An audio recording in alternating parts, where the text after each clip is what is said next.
Gott kvöld. Gestir okkar að þessu sinni eru tveir menn sem meðal annars eru þekktir fyrir ötult starf að hagsmunamálum stangaveiðimanna. Þetta eru þeir Jón G. Baldvinsson, formaður Stangaveiðifélags Reykjavíkur og baráttumaður fyrir upptöku neta í íslenskum laxveiðiám og Orri Vigfússon sem veitir alþjóðlegu kvótakaupanefndinni forystu. Ég ætla að spjalla þessi mál og mörg fleiri við þessa heiðursmenn sem ég býð hér með velkomna. Verið velkomnir. Takk fyrir. Ef við byrjum á þér, Orri. Kvótakaupamál, þetta er nú svolítið flókið orð. Hvernig hefur þetta unnist? Hvernig er svona mál unnið? Þetta mál hefur verið unnið undanfarin 12 til 18 mánuði af okkur íslenskum stangveiðimönnum og veiðiréttareigendum. Við byrjum á því að setja okkur inn í öll þessi vandamál, lagalegu hliðina og það hvernig með hvaða hætti þessi kvótar eru veiddir af Færeyingum og Grænlendingum. Allt í sambandi veiðiheimildir eru mjög viðkvæm mál og tilfinningamál. Þannig að við höfum þurft að spila þetta dálítið mikið eins og við værum að tefla flókna skák. Og það er leikinn einn leikur í einu og við fáum sérfræðinga á öllum sviðum til að hjálpa okkur við að gera þetta. En þetta er ekki bara íslenskt mál, þarna koma fleiri inn í, Bandaríkjamenn, Bretar og kannski fleiri. Hver eru helstu svona sprauturnar í þessu, þannig má orðið komast? Nú hafa Danir komið talsvert við þetta, sérstaklega við þessa sjóræningjabáta. Getur þú lýst svona aðeins, hver eru helstu mennirnir? Já. Þetta er hagsmunamál allra landa sem eru í beggja vegna Atlantshafsins sem landa þar sem eru laxveiðiár, þar sem lax gengur í ár. Og þetta eru Bandaríkin, þetta eru Kanadamenn, þetta eru Norðmenn mikið, þeir eru mjög áhugasamir þetta, sérstaklega norsku bændasamtökin. En fyrst og fremst eru þetta náttúrulega veiðimenn sem hafa staðið í þessu, ásamt veiðiréttareigendum og við höfum þurft að safna stöðningi frá öllum þessum þjóðum. Og við Íslendingar eigum bara brot af þessum laxi sem er í Atlantshafinu. Það má til dæmis nefna að í Færeyjakvótanum teljum við að Norðmenn eigi minnst kosti 55, ef ekki meira, 55% af heildarkvótanum. Jón G. Baldvinsson, nú hefur þú lengi verið ötull baráttumaður fyrir hagsmunamálum stangaveiðimanna og barist fyrir því að net væru tekin upp úr ám. Nú hefur það gerst í Borgarfirði, það hefur gerð samningu til 1 árs. Er þetta mikill sigur og mikill áfang, er miklum áfanga þarna náð? Það er nú ekki hægt að segja annað sko, því að þetta er auðvitað búið að vera hagsmunamál eða áhugamál stangaveiðimanna alveg hreint frá þegar þeir fóru að veiða á stöng í Borgarfirði. Og er hagsmunamál hvað sem er á landinu, ef það eru net í þeirri á sem að menn eru að stunda laxveiði á stöng, þá er það eðlilegt að menn sé nú ekki sammála það. Þetta er búið að vera áhugamál óbáslega lengi en baráttumál, bæði veiðiréttareigenda í Borgarfirði og stangaveiðimanna er þetta búið að vera á alvarlegu stigi, getum við sagt, í 3 ár kannski.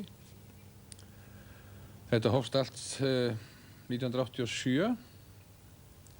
Þá fengum við þessa hugdettu í hausinn að nokkrir og það eru reyndar margir sem áttu þátt í hugmyndinni, upphaflegu hugmyndinni, að fara að reyna að finna á þessu flöt. Og það er nú eiginlega ekki hægt að nefna neina ákveðna í því sambandi. Þetta voru margir sem að lögðu þarna hönd á plógi. Og við fengum það hugdettu sem sagt í ljósi þess að hafbeit og eldislax er að verða svo stór hluti af markaðsuppbyggingu á laxi að það var eðlilegt að ætla það að verða á laxi myndi lækka. Og þá fannst okkur kannski að veri komin tími til þess að reyna að bjóða upp á einhverja samninga sem að myndu fela það í sér að það veri hægt að veiða í net. Og sem sagt við fórum á stað, Stangaveiðifélag Reykjavíkur fór á stað með hugmyndina og söfnuðum saman öllum þeim sem að hagsmuna áttu að gæta í málinu. Veiðiréttareigendum og öðrum leigutökum á ám í Borgarfirði, getum við sagt. Og það var allir sammála að gera alvarlega tilraun. Er þetta þróun sem er farin af stað núna, þessi laxaverndun? Nú er Orri að kaupa upp kvóta í hafinu og þú að láta að taka upp net. Verður framhaldið það að það verður bara veiddur lax á stöng? Sko, lax veiddur á stöng gefur miklu meira af sér fyrir alla viðkomandi. Hann er miklu meira virði. Þannig að þetta er ekki bara náttúruverndarmál? Nei, þetta er náttúrulega líka hluta til náttúruverndarmál því að við erum búin að vera að uppgötva það eða upplifa það að laxveiði almennt hefur farið minnkandi. Verður hækka? Laxveiðistofninn í Atlantshafinu, honum hefur farið geysilega minnkandi undanfarin 20 ef ekki 100 ára. En það er eins og Jón sagði, það er einmitt þetta atriði að það er verðfall á laxi á alþjóðamörkuðum sem gerur okkur kleift að gera þetta núna. Allt þetta. Og við skulum taka sem dæmi að sjómaðurinn sem veiðir laxinn í úthafinu og selur hann fær ekki um 600 krónur fyrir laxinn. Ef að þessi sami lax er veiddur hjá bónda upp í Borgarfirði, þá skilar hann tekjum í þjóðarbúið ekki bara 600 krónur, heldur 30-40 þúsund sem að kemur inn fyrir ferðamanna bransan í heilsinni. En þó að laxagengnin muni kannski aukast með þessum aðgerðum, það mun náttúrulega, þetta kostar allt pening og þá borga stangaðimenn í hækkuðum veiðilegum vantarlega á endanum. Það eru sáralítil hækkun á stanguðileifum sem að þetta hefur í för með sér. Og þetta sem Jón og félagar eru að gera í Borgarfirði, það er bara smámál miðað við allt það sem við fáum tilbaka. Og þetta er geysilega merkilega tilraun sem þeir eru að gera þarna með Hvítá, að fá það sannreynt að það verði mikil aukin laxgengd í þessar ár eins og Norðurá, Grímsá og Þverá, Kjarrá. Og það má búast við því að það verði mikil aukning stanguðumanna, ásókn í það að fara í Borgarfjörðinn á næsta sumri. Og þetta er geysilega merkileg tilraun sem við erum að gera og því miður þá höfum við á undanförnum árum allt of lítið lagt af peningum í alls konar ræktunarstarfsemi og rannsóknir á þessu laxi. Skulum kúpla okkur aðeins á laxinu, við kannski komum betur á honum og eftir. En ekki þið búin að veiða lax allt ykkar líf. Hver er ykkar bakgrunnur, Orri? Hvaðan ert þú? Ég er frá Siglufirði og þar byrjaði reyndar ekki að veiða lax. Heldur ég vera náttúrulega eins og allir pollar á bryggjónum á Siglufirði og vorum að veiða ufsa og stundum marhnúta og þorsk þegar vel gekk, já. Það kom þó fyrir einu sinni að maður fekk væna bleikju.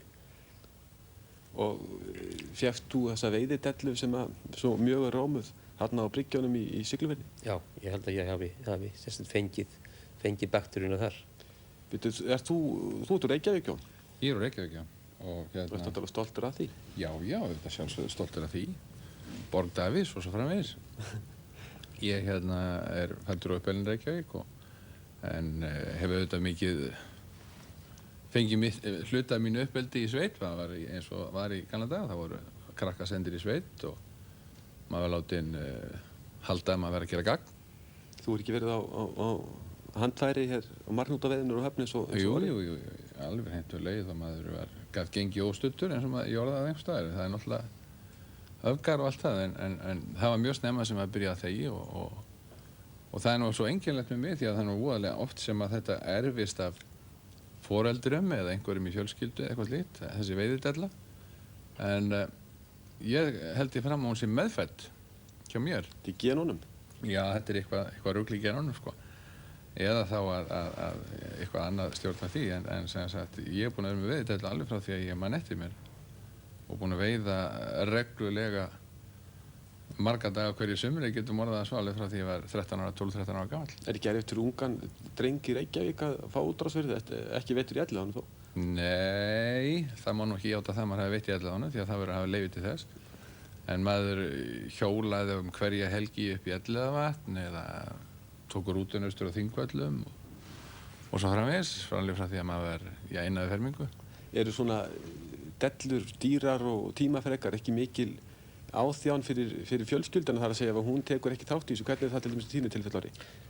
Já, ég er nú svo heppinn að það er öll fjölskyldan sem tekur þátt í þessu með okkur, bæði kona mín og krakkarnir. Þetta má eiginlega segja að þetta er orðið trúaratriði hjá okkur. Þetta er orðið svo stór þáttur í okkar lífi. Við gerum nánast ekkert annað en í kringum laxveiðar. Þetta er svona jól og hátíðisdagar. Það má eiginlega segja það, sko. Er það líka þannig hjá þér? Já. Það snýst, sko, hugurinn í manni sem fær svona veiðidellu eins og þessa, á því stíi sem hún er hjá mér, væntanlega hjá Orra líka. Hugurinn er allur bundinn við þetta allt árið kring. Það er alltaf í bakþanganum, alveg sama hvað þú ert að glíma við á daglegu amstri. alltaf í bakfanganum svona að verðlaunin fyrir allt þetta amstur sé að þú komist í veiðitúr. Nú er að koma jól og í dag er 9. desember. Ekki borðið þá lax á jólunum? Jú, bara ekki lax á jólunum var. Nei. Ég hef aldrei sérstaklega síð á jólunum. Ég borða saltfisk á jólunum. Saltfisk? Já, ég borða bara lax einu sinni á ári yfir sumarið, einhvern nýjan lax sem ég helst veiði sjálfur í júnímánuði. En ég hef lengi, frá því ég var polla á Siglufirði, þá vorum við eins og sátum uppi með þau vandraði í fjölskyldunni, það vorum með 100 manns í vinn og síldarvinnu og það var engi síld. Og þá var, til þess að bjarga vinnu fyrir mannskapinn, þá var ákveð að kaupa þorsk af norskum línubátum sem voru fyrir utan Norðurland að veiða. Og þá hét fjölskylda því að borða saltfisk það sem eftir væri ævinnar á jólunum og við höfum haldið til síðan. Þetta er sannlega óvenjulegur jólamatur en gengur þetta svona í erðir? Býstu við því að börnin þín muni halda þessu merki á lofti? Ég veit það ekki, en ef þú gera það ekki þá verða erfiðleikar held ég framtíð. Þá er rétt ráðið því? Það er rétt ráðið því, já. En hvernig, er jólin mikil hátíð hjá ykkur? Hvernig undirbúið ykkur fyrir þessa miklu hátíð? Farið í kirkju? Nei. Já, ég fer í kirkju og sérstaklega núna í seinni tíð það var eins og það væri meira amstur svona í kringum þetta hér áður fyrr. Í einhvern veginn hefur þetta kannski aðeins róast. Við leyfum okkur fjölskyldan að fara í kirkju með sko einu sinni við jólin. Ég sem sagt jólin og allt það, en nú er þetta á maður að heita fullorðinn og ráðsettur maður. Það er nú ekki sama tilhökundi jólana eins og maður var þegar maður var ungur sko, en jólin, þegar að jólin skella á eins og við getum orðað þá er þetta mikil hátíð og þetta er mikil samveru og fjölskyldu stund í minni fjölskyldu. Fólk ræktar virkilega sín fjölskyldubönd og finnst sömu kannski tíminn komin. Og þetta er mjög góð stund fyrir okkur, mína fjölskyldu. Við náum mjög vel saman kringu jólin og það er yndislegt. En hvað gerir svona í hinnu daglega stússi? Hvað hafið þið aðalstarfi, Orri? Já, ég hef það aðalstarfi að framleiða brennivín eða ekki brennivín heldur vodka. Og ég geri þetta með aðilum upp í Borgarnesi, mjólkursamlagi Borgfirðinga og aðal tilgangurinn er að flytja þennan ósóma úr landi. Það er þetta fræga æsivodka? Það er þetta fræga æsivodka, já. Og hvernig gengur svo þessi framleiðsla? Það gengur mjög vel og sérstaklega gæðin. Við höfum fengið mikið lof á erlendum mörkuðum fyrir okkar frábæru gæði. Er það íslenska vatnið eða hvað? Já, það er íslenska vatnið og eins náttúrulega það að þessir aðilar í mjólkurbúinu eru sérfræðingar í að meðhöndla alla drykkjarvörur. En það er eitthvað krydd í þessum vökva, þessum miði sem er eitthvað leyndarmáli, Jú, það er rétt. En aðal leyndarmáli í sambandi við vodkaframleiðslu er það að við tökum efni úr vínandanum með ákveðnum hreinsjaðferðum og við að sjálfsögðu flytjum við söður kísilgúr frá Mývatni sem er okkar, í því meðan er okkar kaldur fólginn að nota hann til úrfellingar á þessum efnum. Þess vegna er okkar vara svona mjúk og góð. En hvernig selst nú þessi afurð í Bandaríkjunum, það sem helsti markaður ykkar er? Við erum búin að vera á markaði núna í 1,5 ár og okkur gengur mjög vel. Við gerðum í upphafi 3 ára áætlun og við erum svona heldur fyrir ofan áætlun eins og er. En þó að það gangi vel hjá okkur í augnablikinu, þá er reynslutíminn ekki nema hálfnaður og eftir 1,5 ár á það komið í ljós, finnst okkur, hvort að það verður varalegur mikil útflutningur á þessu að ræða. Við erum ekki bara að flytja út vodka, við erum að flytja út vatn, en við erum að reyna að flytja út hágæða ímynd frá Íslandi. Verðið þið ríkir af þessu? Ég ætla að vona það. Til þessi leikurinn gerði. Drekkur þú æsivodka, Jón? Það er nú eiginlega saga að segja frá því, en það er ekki víst að við höfum tíma fyrir svo langt prógram hérna. Ég hef einu sinni upplifað það að smakka svona semilega á æsivodka og það var með áræði mitt þegar við vorum í þessari einu ferð sem ég hef nú farið með honum til Færeyja. Var það út af þessu kvotamáli? Það var út af þessu kvotamáli. Ég var afskaplega hissa á því hvað hann ætlaði að taka með sér mikið brennivín í þennan túr því Leist náttúrulega ferðina í allt öðru ljósi og Já, ég bjartara. átti ekki von á því að við þurftum að vera að drekka brennivín allan daginn því að hann var með fleiri flöskur af þessu ágæta víni, Icy vodka. En skýringi var nú komið út í ljós fyrir rest þegar ég fekk ekkert að smakka á þessu og það er nú ekki eins og það er eina sem er líkt með færiskum veitingahúsum og skipasmíðastöðinni Fuglafirði það er þurrkvíðar. Það er mikið þurrkví. En Icy vodka fékk ég nú ekki að smakka fyrir hann held ég síðasta kvöldi. En ég bar fyrir hann brennivín á milli funda í Færeyjum, fram og tilbaka í fleiri daga. Skýringin var svo að hann var að gefa þetta og svona mýkja taugar fólks til laxakvótakaupana og allt það og þetta hefnaðist ágætlega ef ég held veitum að gera þetta fleiri. Ég verð nú að fá gríp inn í hérna sko. Þetta er ekki alveg sko. Við vorum ekki með beita neinum ósiðsamlegum aðferðum þarna. Og þetta var áður en sáttasemjari kom til sögunar og við vorum að kynnast mannfólkinu í Færeyjum. Og sérstaklega vinum okkar í Sílaveiðifélaginu sem er stangveiðifélag þeirra Færeyinga. En það er mjög mikilvægt í öllum þessum samskiptum, þessum viðkvæmu samskiptum laxakvótamálið, er það að kynnast þessum mönnum, setja sig inn í þeirra vandamál, vita hvað þeir eiga við að stríða, finna út hvað annað þeir geta gert. Þetta er ekki bara spurning að borga þessum góðum mönnum peninga, heldur er það að finna út hvað við getum gert til þess að hjálpa þeim við eitthvað annað. Var ykkur vel tekið í þessum leiðangri? Já, okkur var vel tekið.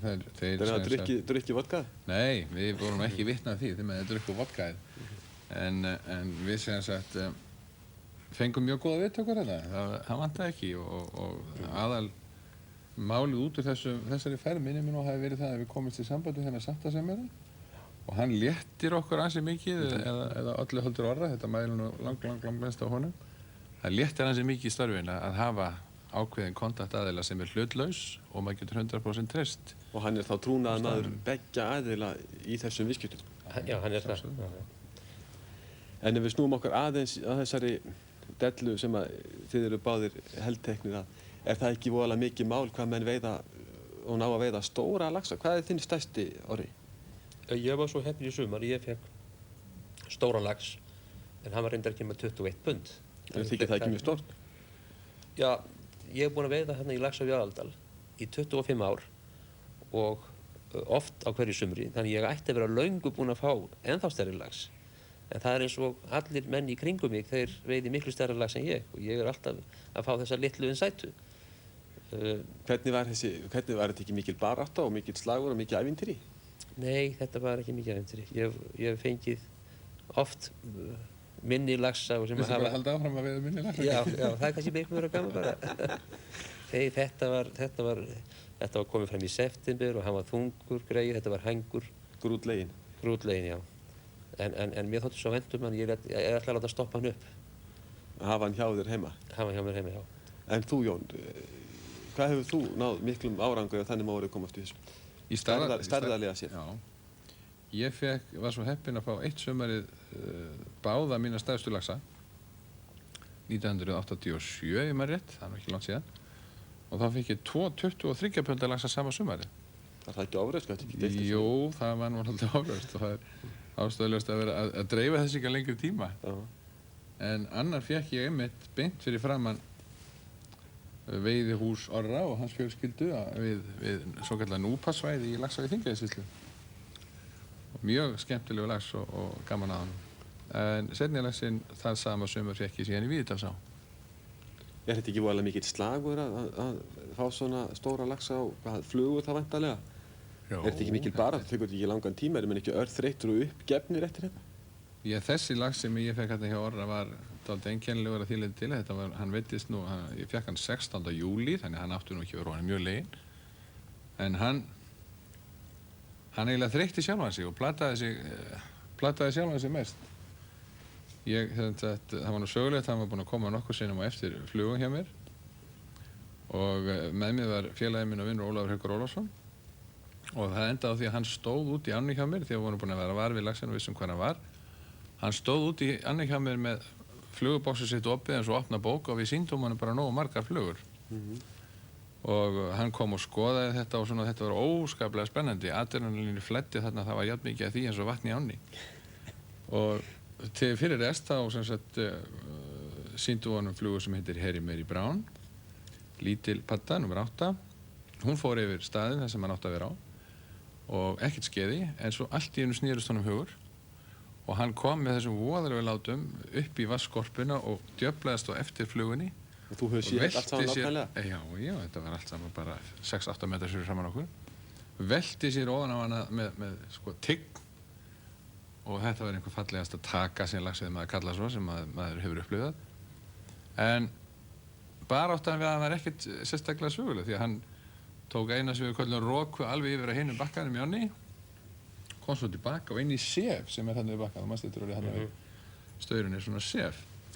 Og þar velti hann sér og þvældi sér í sefinu þannig að hann eiginlega strandaði þar og ég hafði alveg stjórn á honum og við tókum hann bara á land eftir 10 mínútur. Þannig að þetta er ekki mjög sögulegt þó að æsingun hafi verið mikil þegar hann hljóp á vatnið? Já, það var eiginlega miklu frekar sögulegt þegar hann var búin að landa honum því að við vorum náttúrulega brjálæðir. Gleðin og fögnuðurinn var svo óskaplegur og það var... Og adrenalínið ennþá í fullum. Já, við vorum þarna með okkar fjölskyldur, konur og börn og það var kysst og dansað og trilltur dansstíginn á bakkanum. Það er miklu ævintýrlegri sögur sem spinnast náttúrulega af þeim löxum sem við missum, sko. Já. Og ég vissum það að þessi lax væri komin vel yfir 30 pund en Jón hefði slitið á hann í sefinu þarna. Hefur þú ekki mist þá marga svona stóra sem þeir eru minnistæðir? Ekki marga, ég er búinn að missa einn og hann var 35 pund. Hvernig veistu það? Var það ég er alveg sjónvirkar? Vinur minn Þórarinn Sveinsson, hann var nýbúinn að fá 27 punda og þessi var 8 pundum þyngri. Ég er alveg klár á því. Og hvað gerist? Hvernig fórstu að því að missa? Já, það var bara, það hlóð svo mikið slí á línuna.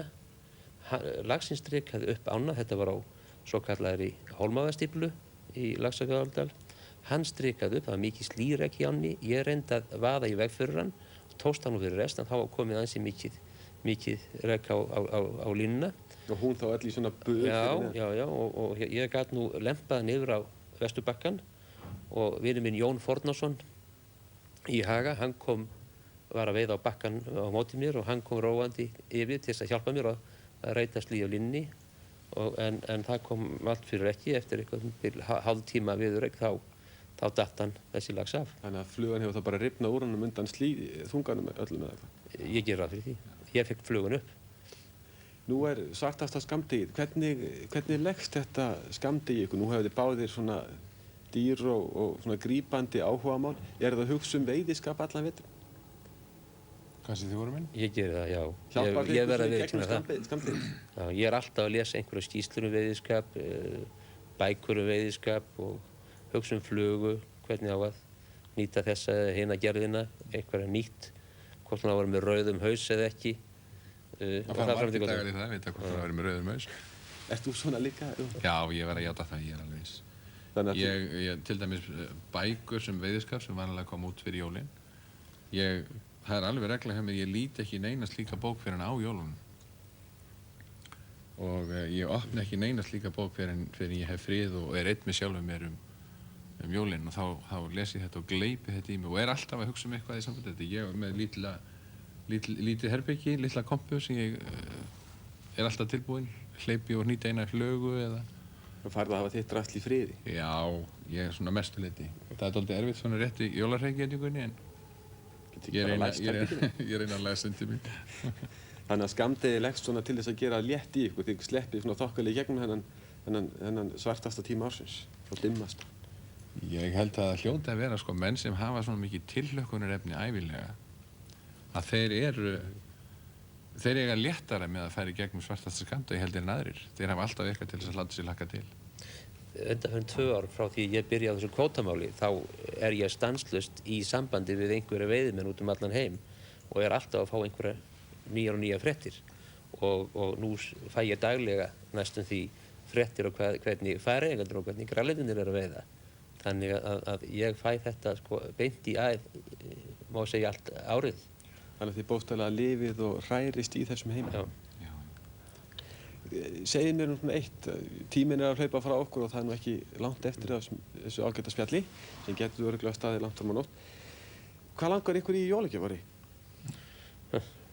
Já, ég held að ég myndi óska eftir að fá einhverja góða bók veiðiskap í jólagjöf til þess að bregðast nú ekki út af vananum. En ég geti vel hugsað mér að fá nýja rotara líka. Þið langar ekki veiðistöng eða hjól eða fleiri flugur? Jú, fallega flugu. Ég safna flugum og gæti alltaf þegið eina nýja í einhverjum nýjum tískulitum. Áttu margar? Já, ég margar mikið af flugum. En Jón, hver er þinn óskalisti svona kannski af fjölskylduna? Já, hann er óskup svipaður hjá Orra. Ég vil auðvitað fá í jólagjöf og það er svona alveg klárt held ég í fjölskyldina. Það er ekki að fara í grafgötu með það. Ég vil fá þær bókmenntir sem eru gefnar út veiðiskap og í tengslu við veiðiskap fyrir jólin. Mér líst mjög vel að bók núna sem að koma út eftir Kristján Bellastjóra fyrrverandi. Ég hlakka til að lesa hana. Ert þú ekki að gefa út bók, Ólafur? Já, það er ekki til umræðu hér. Er það ekki til umræðu? Nei. Já, ég sem á að spyrja spurningan, en ekki þið. Mér langar líka til að lesa bókina svona. Mér síst að hún sé full af einhverju nýju tækni sem maður þarf að tileinka sig. Já, kannski maður getur lært eitthvað. Jæja, en góður áhorfendur, við látum þessu lokið héðan í kvöld. Við getum örugglega haldið áfram að rabba með þessa hluti langt fram eftir allri nóttu, en það sem að orðin fara að berast hér að stjórnanda þáttarins, þá tel ég nú mál að linni og við bjóðum ykkur góða nótt.